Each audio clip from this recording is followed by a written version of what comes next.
నమస్తే, welcome to dot news. 7 సార్లు గెలిచిన కుప్పం నియోజకవర్గం ఈసారి తనకు సేఫ్ కాదని చంద్రబాబు నాయుడు భావిస్తున్నారా? వచ్చే ఎన్నికల్లో చంద్రబాబు నాయుడు వేరే నియోజకవర్గానికి బదిలీ అవ్వాలని ఆలోచన చేస్తున్నారా? ఇప్పుడు ఈ ప్రశ్నలే రాజకీయ వర్గాల్లో షికార్లు చేస్తున్నాయి.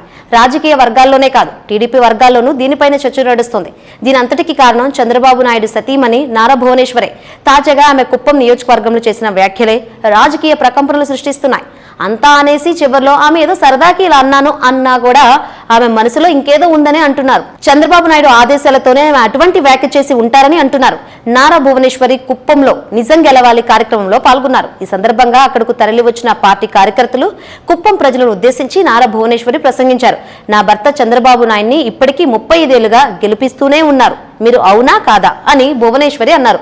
అందరూ అవును అని బదిలిచ్చారు. దానికి ప్రతిస్పందనగా భువనేశ్వరి అందుకొని ఇక ఆయనకు రెస్ట్ ఇద్దాం, నా మనసులోని కోరిక ఏంటంటే ఈసారి కుప్పం నుంచి నేను పోటీ చేస్తాను అన్నారు. ఆ వెంటనే చంద్రబాబు కావాలనుకునే వారు చేతులెత్తండి, కొందరు చేతులెత్తారు. ఆ వెంటనే నేను కావాలనుకున్న వారు చేతులెత్తండి అన్నారు. మళ్ళీ ఆ వ్యక్తులే చేతులెత్తారు. ఇద్దరు కావాలంటే కుదరదు, ఎవరు కావాలో చెప్పండి అంటూ నవ్వేశారు.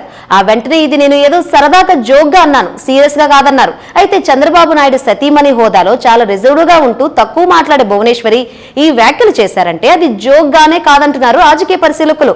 అందులో ఏదో ఒక మర్మం ఖచ్చితంగా ఉందంటున్నారు వారు. కుప్పం ప్రజల నాడిని పట్టుకునేందుకే ఆమె ఈ వ్యాఖ్య చేసి ఉంటారని వారు భావిస్తున్నారు. ఇదంతా కూడా రాజకీయ దురంధరుడైన చంద్రబాబు నాయుడు వ్యూహం ప్రకారమే జరిగిందని వారు అనుకుంటున్నారు. ఈ ప్రశ్నను బయట వ్యక్తుల చేతనో ఇతర పార్టీ నేతల చేతనో అనిపిస్తే బాగుండదన్న ఆలోచనతోనే తన భార్య చేతనే చంద్రబాబు పలికించారని అంటున్నారు. భువనేశ్వరి వ్యాఖ్య వెనుక ఆంతర్యం ఏమిటన్నది ఇప్పుడు చర్చనీయాంశమవుతుంది. కుప్పం నియోజకవర్గం నుంచి పోటీకి చంద్రబాబు నాయుడు అంతగా ఆసక్తి చూపడం లేదా కుప్పం ప్రజల్లో తన పట్ల ఆదరణ ఏ మేరకు ఉంది అన్నది తెలుసుకోవాలని బాబు అనుకుంటున్నారా అన్న ప్రశ్నలు ఉదయిస్తున్నాయి. దీనికి కారణాలు లేకపోలేదంటున్నారు రాజకీయ విశ్లేషకులు. 2019 ఎన్నికల్లో టీడీపీ అధికారాన్ని కోల్పోయింది. ఆ తర్వాత రాష్ట్రంలో జరిగిన అన్ని రకాల స్థానిక సంస్థల ఎన్నికల్లోనూ చంద్రబాబు నాయుడు సొంత నియోజకవర్గం అయిన కుప్పంలో టీడీపీ ఘోర పరాజయాలే వచ్చాయి. అన్ని ఎన్నికల్లోనూ వైఎస్ఆర్ కాంగ్రెస్ క్లీన్ స్వీప్ చేసేసింది.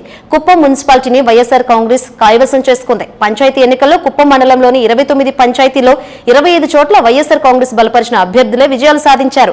గుడిపల్లి మండలంలో 18 పంచాయతీలు ఉంటే అందులో 14 పంచాయతీల్లో వైసీపీ బలపరిచిన అభ్యర్థులే గెలిచారు. 22 ఎంపీటీసీ స్థానాలుంటే అందులో 20 చోట్ల పాలకపక్షం జెండా ఎగిరింది.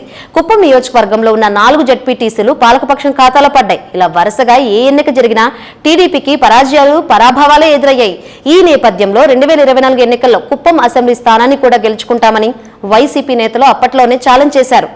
ఈ పరాజయాల తర్వాతనే చంద్రబాబు తన రాజకీయ జీవితంలో మొదటిసారి కుప్పంలో సొంత ఇల్లు నిర్మాణానికి నడుం బిగించారు. 2-3 నెలలకోసారి కుప్పం వెళ్లి 2-3 రోజులు అక్కడే మకాం వేస్తున్నారు. అయినా ఆయనకు కుప్పంలో టీడీపీకి అనువైన వాతావరణం ఉందన్న ధీమా రావడం లేదంటున్నారు. ఈసారి కృష్ణా జిల్లాలోని పెనుమలూరు నియోజకవర్గం అయితే తనకు సురక్షితమైనదని చంద్రబాబు భావిస్తున్నట్లు చెబుతున్నారు. చేస్తే కుప్పంతో పాటు పెనుమలూరు నుంచి పోటీ చేయొచ్చు, లేదా కుప్పం వదిలేసి పెనుమలూరు ఒక్కచోటు నుంచే పోటీ చేయవచ్చని అంటున్నారు. ఏది ఏమైనా భువనేశ్వరి చేసిన వ్యాఖ్య టీడీపీని ఒక విధంగా డిఫెన్స్ లో పడేసిందనే చెప్పాలి. Please subscribe dot news.